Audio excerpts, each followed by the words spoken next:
Hey, hello everybody. How's it going? I just want to check that the mic is working. Amazing. This way I don't have to yell. All right. So hope everyone's having a great day. My name is Khadija. I'm a fourth year health sciences student. And I'm Hiba. I'm her co-president, and I'm also a fourth year health sciences student. As you can see by the title of our presentation, we're here to give a club president's workshop. We'll be jumping in by telling you a bit about how we got here and why we're qualified to give you any insight at all. So without further ado, we'll get into our presentation and proceed with the next slide. There we go. All right, so I guess we'll tell you a bit about our background. So we just said we're fourth year health sciences students, and the club that we started on campus, we started it last year. It's called Moontime Sisters U Ottawa. We get asked a lot about the name, and the name is just from like our parent organization, Moontime Sisters. They have various chapters all in different provinces all across Canada. And what they do is they're essentially a nonprofit that collects funds and period products for individuals in northern Indigenous communities. And why we wanted to support this cause is because those products are both like inaccessible and very expensive in those communities. And we just thought that bringing like a nonprofit organization to university to like starting like a chapter on campus really would help their cause a lot, because the student body is very good at engaging with nonprofit organizations, and we thought we can make a real impact. So we started the club, and I'll hand it over to Hiba to tell you a little bit about how it went and kind of what we've achieved in that like 1 year. Okay, so we started the club 1 year ago in March, and it was a bit rocky in the start. Khatija and I, we have part-time jobs. We are doing multiple other things, so we weren't expecting a lot. But when the fall semester started, we initially got a few applications for our team, and it slowly built up, and we did our first drive in fall, October, 1 month, 1.5 months. And we gathered around 3,600 products, which was insane for us. We were expecting maybe a few hundred, but Loblaws partnered up with us. We had our donation boxes there, and then Shoppers jumped in next semester. Next semester, it was even more. We again did a month-long drive. It was 4,000 at that point. So yeah, I don't know if any of you saw our story, but we were packing that up a week ago. So that was insane. We also did a few other events throughout the semester because we added more marketing people to our team. We added more events people to our team. So we partnered up with Period Ontario in, I want to say March this year. And then we partnered up with Menstruation Redefined. Yeah, Menstruation Redefined also in March. So a lot was happening in March this year. And then obviously we had exams. So we put a break on things, and summer, again, break. We grew our social media platform from 0 to 900 followers. We're starting a Facebook page. We're hoping to start maybe a TikTok page. We're still in works with that with our parent organization. But I know like a lot of you guys are on there. A lot of other people are on there. So it's a good way to engage everyone and, spread awareness about the cause. Sorry. Okay, so that's kind of what we did. And currently we have around 9 executive members on our team. So our team is pretty small. And CVO, we kind of like one of our team members applied for us to be recognized for kind of the work that we do. So this is why we've been asked to kind of talk about it a bit more here. But we do want to say a little disclaimer. So everything we say here today is based on our personal experience, and take it with a grain of salt. We know that we only derived basically all the advice that we're going to present to you today, we derive from our personal experiences, and it may not be applicable to perhaps larger scale organizations, but it's some insight that has helped us, and we hope that you benefit from it today as well.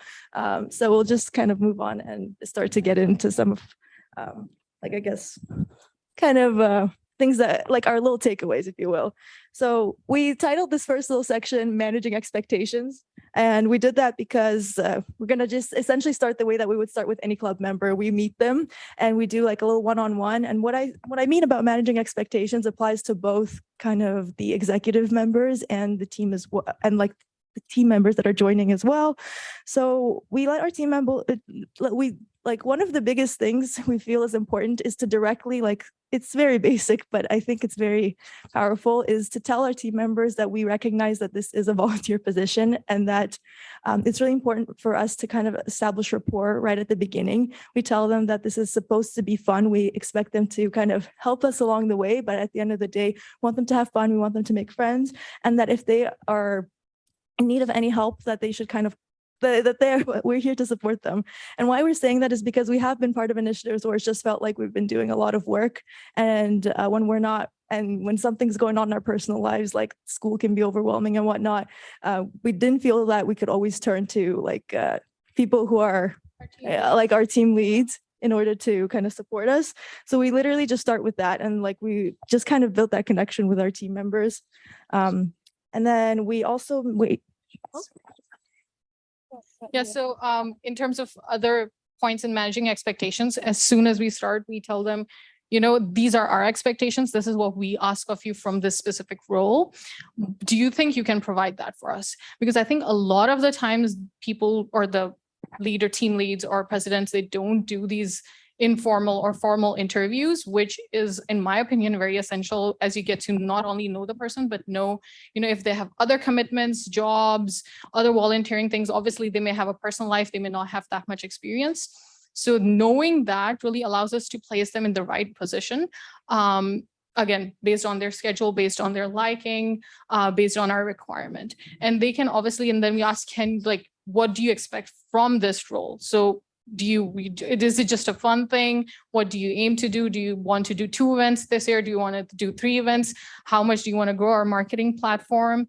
Do you want to apply for more funding? How many grant applications can you write this semester?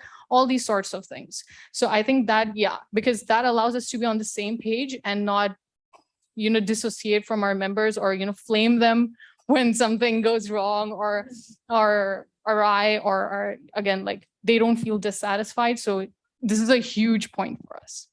Yeah. It's just a lot of people start with a lot of passion. However, that passion quickly wanes because life happens. And we just want to ensure that we can basically shift things around and manage things for our team members. We want to be attuned to their skill sets. And we kind of sometimes, we hear one thing from our team members and we kind of often tell them like, listen, it sounds like you do have a lot going on and maybe like we suggest this other role. It's just kind of crucial to build that right away. That's just the tip number 1. And this kind of brings us to idea number 2, this notion of you are a volunteer. And I think Hiba will expand on that. Yeah, I think Khatija kind of touched on that, where we, you know, mentioned that this is not supposed to be a stressful job. I have had previous volunteering positions which felt like a full-time job. I was putting in hundreds of hours throughout the semester, which was insane, and shouldn't be required of me. So, and it was stressful. Like it was stressful on my academic requirements. It was stressful with my other volunteering positions.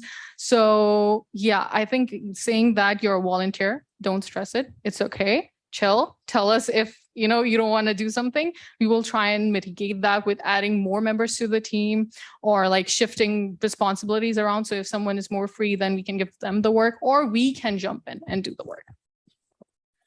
Pretty much the reason that we say that is because as presidents, you are displaying a certain level of passion and initiative when you're starting a club.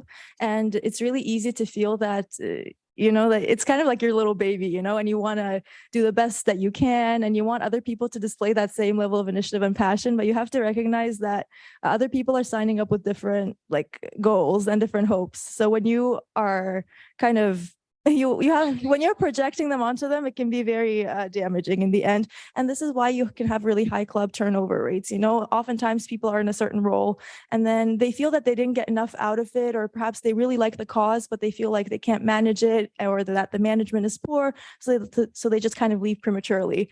And I think it's like that's kind of been something that I've seen a lot with other clubs. People are just like, you know, there's a high turnover rate. We've had that too. Some of our club members quit. Some of them didn't exactly let us know that they're quitting. So it's, you just want to avoid this situation. Yeah, we Um, got ghosted in the start. we did get ghosted in the start. So this kind of brings me to the next point about engaging with the team, and kind of what I have in the notes is kind of too much or too little. So why I'm saying this is because you have to try to find the balance with the right amount of work. So sometimes a lot of club members can feel like they're either overwhelmed or overworked, like Hiba mentioned. I've been on the other end of it where I felt like I was doing nothing. So you want to always make sure that the club members are like, there's always something to do, but in a way that is like sustainable. If you're never communicating with your club members, it can also feel like, am I even here for, like, what am I here for? Yeah. So it's also kind of making sure that you hit that sweet spot, if you will. And I think we'll move on to the next point. We can give an example. Okay, Hiba's got a story. Yeah, we had a member that unfortunately, I think it was maybe a bit on me. I was scared that I'm gonna give her too much, and I ended up giving her too less, and she felt unsatisfied in her position, and then she ended up leaving us, we were really sad about that, because you go through that training process, you train that person is a part of the team, the rest of the team is like, what happened, where did that person go?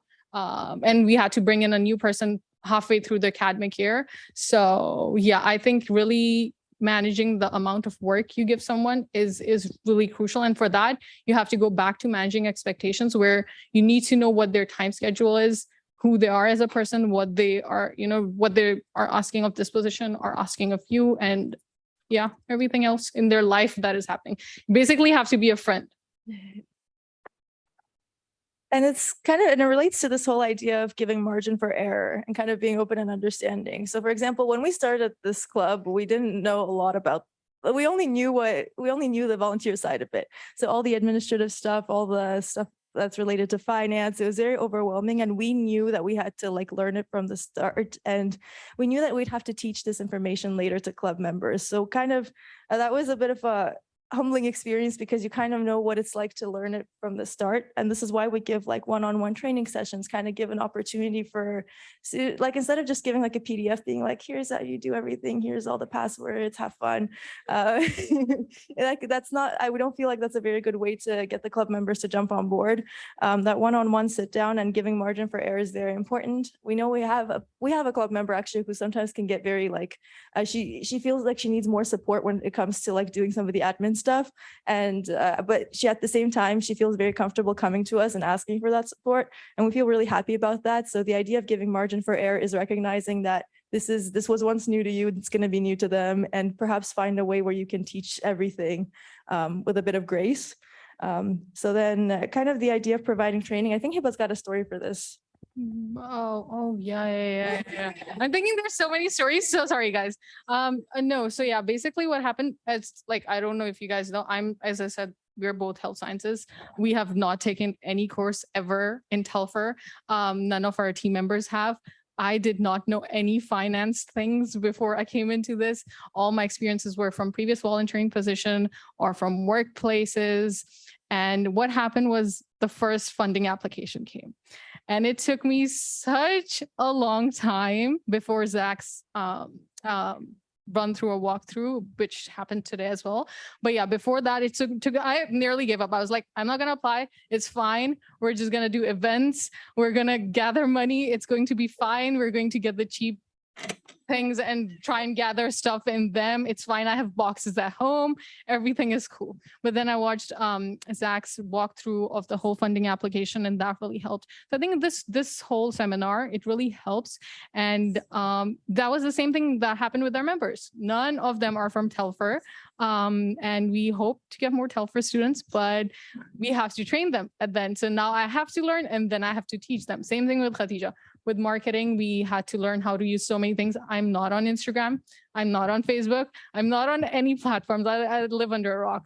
So I had to learn everything. And we had to teach it to our members. Because we have a parent organization, we have to follow guidelines as well. Font guidelines, color guidelines for posting, guidelines for this. So we have to follow all of that, and we have to learn. So that Canva really helped us. I think finding these platforms, it really helps us. And you have to do a lot of digging yourself if you haven't done any courses in it. I guess why we're also saying this is because we feel like some people with their past experiences are more attuned with how to manage these things and can adapt a bit better, but that's not always the case. And why we're emphasizing this is because I feel like it's important to bridge the gap between executive members and general members, and to feel like you can approach the executive members, because I think the executive members also have to recognize that they're there to provide support, and they have that expertise or maybe that will to kind of put in more initiative, and they're there to do a very specific work. But when you're also able to kind of express that you're there to provide support, it's amazing. And what I'm kind of referring to is the idea that sometimes the relationship with our club members felt really personal.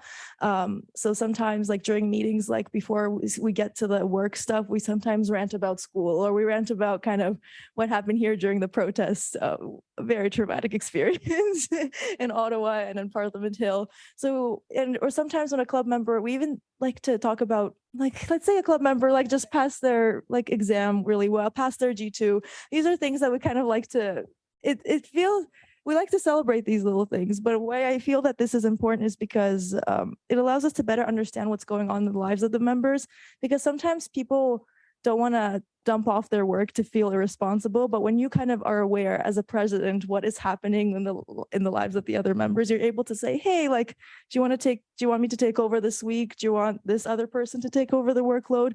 Because sometimes I know we expect people to just communicate, because we feel like, for example, Hiba and I, we feel like we've established this from the get-go, like you can talk to us, but still sometimes people feel like they can't. And so it's almost like create that environment where you can start to read the room a bit. And kind of sometimes you make that first step, like ask them to manage their workload in a certain way, but always do it with like in a way that is kind of compassionate and kind, and it'll always be appreciated. So just and this allowed us to prioritize what's most essential for our club and to avoid burnout. I know in our first year, we wanted to kind of go above and beyond and be like excellent. An example that comes to mind is that the Women's like Resource Center reached out to us. They wanted to collaborate for a really big event. But because we had been talking to our team members prior to that, we recognized that this is not a two-woman show. Our team members are really important to help us like achieve all that we're achieving, and we need them to like also actually be there physically for the event and help out with the logistics. So because we had already known that we'd be stretching ourselves thin and kind of had the potential to fall through, we decided not to do that. So I think that's the implication of that, when you're able to kind of. We had actually quite a few offers. We had other offers from CVO, from other sustainable period companies to collaborate with them, and we didn't end up doing that purely because we aren't that big enough at the moment. We don't have enough members for that, and the members we have are burning out, so we had to stop, put the brakes. Exams are happening, people have other things going on in their lives. You have to be considerate. And yeah, I think a lot of team leads forget that, because again, Khatija mentioned, because you yourself are so passionate. We started this 1 year where Khatija and I are putting in 5 hours, 6 hours a week into this, 7 hours sometimes. So it gets a lot, but other people don't have that much time or they don't have that much to commit. So I think, yeah, you really need to understand that, and managing that expectation is very, very crucial. I think a lot of this is tying in all together, because giving margin, managing expectations, you are a volunteer trying to see how much work they can do. It ties in all together. And this kind of allows you to focus a bit like your club goals as well. I think it's better objectively for the well-being of your club. For example, we do what's called Hiba referred to it as like our October drive, but it's basically product drives, or we collect products or we collaborate with different companies in order to do so. So for us, we knew that that was like a big goal, and that's something we really wanted to focus on. So instead of spreading ourselves thin, we were able to like do really, really well with that. So to date, we have gathered over 8,000 products, and some of which we haven't even shipped yet. But that was, in hindsight, kind of just because we were attuned with our club needs and the needs of our members, we were able to kind of succeed in that way too. So that's why we wanted to reflect upon that experience. And this kind of brings us to perhaps the last point. And I think it's a very important one too, to celebrate the successes. And what I mean is don't just move on to the next thing. I know Hiba is very good at this. She has this habit of starting our meetings with like a success, whether it be like, oh, we got another 100 followers on Instagram, or, oh, this like MP started to follow us. Oh, that was so exciting. Like a member of parliament who was like, who was also Indigenous was started to follow us and kind of support our work. And that was pretty exciting. Yeah, we have screenshots. 300 followers that we get, and we're like, oh my god, see, we got 100 more followers. So it's like really exciting for us, and it boosts the team morale. Obviously the marketing people are like, what the work we're doing is really essential, and it's like making an impact, and that's what we want our team members to feel. Exactly. And we're drawing a lot on our previous experiences where sometimes it feels like, okay, we got this one thing done. Amazing. Phew, like on to the next, like it's a relief kind of thing. But when you're sitting down there and you're highlighting your kind of what you've achieved, it allows you to sit back and say like, hey, like, no, the work that I've done is meaningful. The team, you can kind of also see that the team is really happy. And all of a sudden, like you see the moment of reflection or introspection that they're doing too. They're like, oh no, we did do this really cool thing. So it feels, it's just a lot more fun that way. And it feels that people are more committed and more able to thrive in kind of that environment. And less turnover rate. Yeah. Yeah, so this was these were our main insights that we wanted to share with you. We'll kind of wrap it up in the next slide. What we did is essentially put down themes that we felt like echoed like consistently throughout this presentation. So we have time, planning, dynamics, and communication. And we believe that at the end of the day, like if I, as a president, want to improve like the club or in any capacity, that these are the 4 areas that I should focus on. So for example, time, it's like, how are we managing with like day-to-day tasks? How are we managing overall? How is the team managing in general? Planning, making sure you're planning ahead. Dynamics, I'm referring to healthy team dynamics. I feel like I've been in a team where Hiba can also attest to this, where there's been quite a lot of tension, and it feels like even though you want to be part of this, it's just like you're kind of forcing yourself. So ensuring that the team dynamics are healthy and that there's a lot of back and forth communication between the executive members and non-executive members. I think Hiba can add a little bit more to like these themes as well. Yeah, in terms of dynamics, I think it really falls on the president to pick the correct members. Some bigger clubs are in a position where they get a lot more applications. So you really have to sift through a lot of people to get the perfect person who will fit like a puzzle into your rest of your team members. Yeah, sorry. About that. Aren't we supposed to be doing elections? And not picking members? No, okay. So Khatija and we get applications. And then what we do is we contact the person. We're like, can you sit on a one-on-one formal interview with us? And they're like, yeah, sure. And then we pick a time mutually and we meet on that time. And eventually it's the both of us that end up deciding. So the rest of the team doesn't really play a huge part in it. Unless it's somebody that they're going to be working with. For example, if we're getting like another member of the marketing team or events team, we will kind of run it by them as well. We're not really an association where there are elections. I mean, we did start the club, just the 2 of us. So if we have elections, it's like, it's going to be like 2 people voting. Our team is not very big, things like that. So that's kind of how we do things. We obviously try to get our members involved, but sometimes because some of the members don't know how other parts of the club run or what exactly we're looking for or what we need. Although we ask them for their input, sometimes they're just like, what do you think? Sometimes it just comes back to that too. Yeah, we are like, do you need a new member? Like, is this work a lot? They're like, yeah, sure. Can we get a new member? And then they're generally, okay, so these are the applicants. This is what happened. We like these people. What do you think? They're like, okay, yeah, like we can go ahead. So we have never had conflict. No, and because our club is smaller, it's not like we turn people away. We've actually had a pretty good job of trying to get people involved. Sometimes when people are looking for very particular work, we tell them that like we would not be able to provide you the opportunity to do this work just because it's either non-existent and stuff. So then they may either like join us in a different capacity, or they may just kind of decide that perhaps it's not the right time. But that's kind of a little bit of like how that would work in our team. Plus, like, again, at the end of the day, they have the time. If it's not really working out, what we do is we sit down we had this incident where 2 members, they weren't working well together, and we sat down, we're like, what's the issue? What's happening? One of the team members, they were going through a bit more in their personal life, and they vocalized that, and everybody understood that, took that in, and we were like, okay, we will give you less work.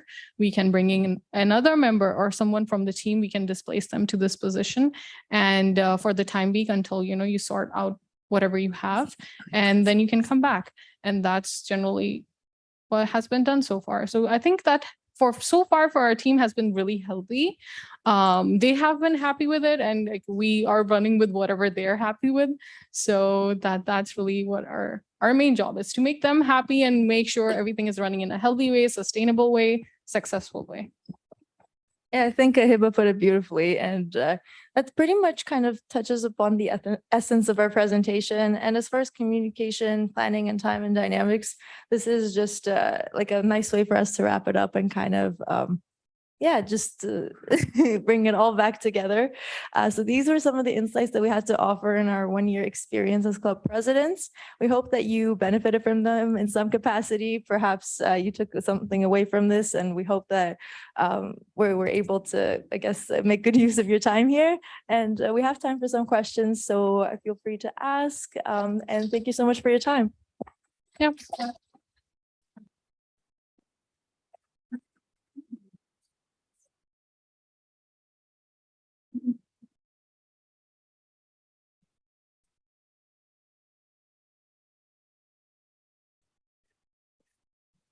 We have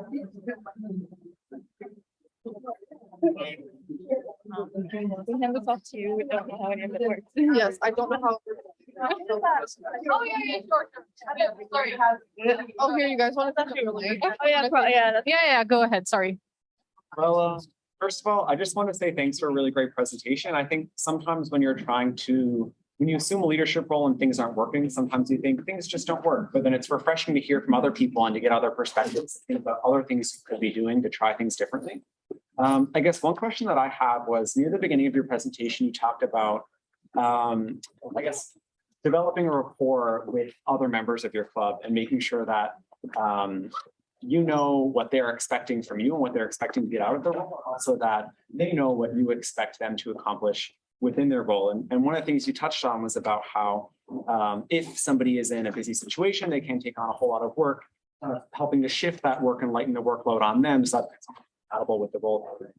And I was just wondering, and I guess this like if anyone has anything to contribute, I'd be happy to hear it. But if you're in a situation where, for example, like let's say you're also very busy and don't feel like you could take on that extra workload, maybe there's not really a good way to deal with that. Like, have you encountered that situation before? And if so, how did you go about it? Oh, definitely. Definitely that has happened. But I'm the kind of person where I'm just like, I need to get this done, which is unhealthy, I know. But what we do in that situation, if it's a long-term thing, we bring in a new member or we ask someone in the team, are you free enough to take on this for the time being while we bring in a new person? So that is what we have generally done. Plus it goes into giving a margin for error. Like Khadija and I give ourselves enough time to manage these things. If something does go wrong, if a member gets sick, which can happen, if they have some personal family issues happening and they can't be there, then we have enough capacity to jump onto this position and fulfill their role. I guess also to add to that, margin for error, anytime we kind of ask a member to we delegate a task, sort of, we make sure that, like Hiba said, that they have enough time. Personally, sometimes I can get pretty overwhelmed. I'm a 4th-year student. I've got a lot going on. If I can attest to this.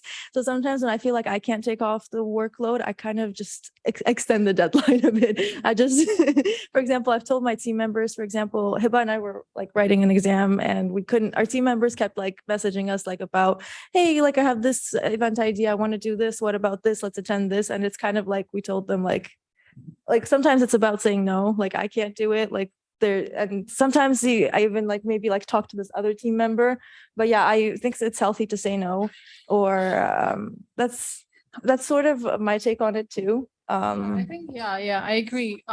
At the end of the day, you have to cancel some events, some things purely because you don't have the capacity, your team doesn't have the kind of capacity. telling them to wait, like telling team members to wait, or telling them like, hey, like next semester, or like if we can't get it done in this way, like this is maybe you can do a shorter, more smaller event if you really want to do that. So or a good thing with that is we bring in other clubs or other teams. It's a good collaboration, good exposure to other people. The team really likes it, and we can divide the work. We hope that answered your question. We kind of rambled a bit. Rambled, yeah. Oh yeah, go ahead. okay, I don't really know how to phrase this, but for context, like we have a team list and like. With our parent organization. So I guess my question is like, how would you recommend that we balance being like assertive with people and like their contributions to the team, but also like compassionate and like understanding of like life happens kind of. We have had that struggle too. I think we have struggled with all of this. I don't know. I think Khatija and I, we are overly compassionate in that sense, but we do become assertive in like our team meetings. So we're like, this needs to happen, and then this needs to happen, and this needs to be done by next week. Again, it goes into margin of error. We always give in for that, give time for that. In case like they're not able to do that, we're not assertive enough. Then we have to jump in, unfortunately, which is like, what can you do? But or like other team members have to jump in for that. But I think we haven't had that much of a problem. We initially had it in the start, but yeah, I think so far our team members have been doing the work that is required of them, maybe to a lower, at times to a lower capacity, but we adjust our expectations at that point. We're like, okay, our goals are going to be lower. Or I guess it would also be, I guess, refer to like the frequency of offense. It would, I guess, be up to like how much you can tolerate, and maybe kind of setting like a personal meeting. Kind of we've done that before, like, oh, like if this is not feasible, then what is feasible for you, kind of thing, right? And if there's anything that's stopping you, then what is it? Because sometimes people like want to solve those problems, but they per se can't themselves. So maybe if there's that starting at that dialogue and setting a new expectation that perhaps they feel like they can manage, maybe that could contribute or solve the problem in a way. That's kind of where my brain first goes to. But yeah, I guess we had an experience like that. We had an experience where we said that this things needs to be done twice a week, and initially the member agreed, but then her schedule was so hectic. She came back, she was like, I can't do this. And we are like, okay, so again, as Khatija mentioned, what can you do? She's like, I can do it once a week. We're like, okay, fine. We're obviously gonna have less engagement, not as big of an event, but it's okay. Like if that's what is healthy for you, then we can shift to that. But it's not like you're not doing any work. That is not acceptable at that point. I think that's when you really need to have a serious conversation with your co-president or with your vice president or with that person, also with that person, like what is happening, what is going on. Can you still like, yeah, can you look for a solution, or like, do we need to bring in another person? How should we solve this? I think I could probably like say to the person, like, listen, like we like having you on the team, but it's like, how do you, it's like we also have certain expectations, right? So like how, like kind of bridging that gap between like, we want you to like, let's say, contribute in a certain way. And then you like, and then I know you still want to be part of this kind of thing. So let's start at this point, and then maybe set like a timeline, being like to see how it goes, like kind of like, and then I guess check in from there again. Yeah, I hope that kind of answers the question. That's just where my brain goes first. And Yeah, same.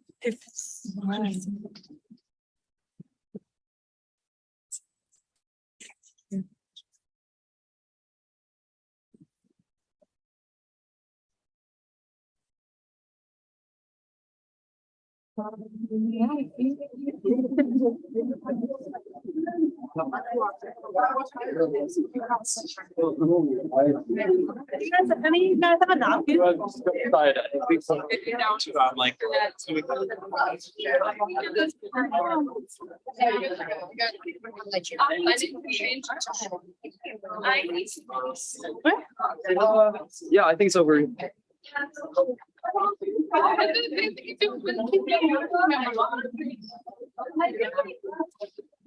I don't care.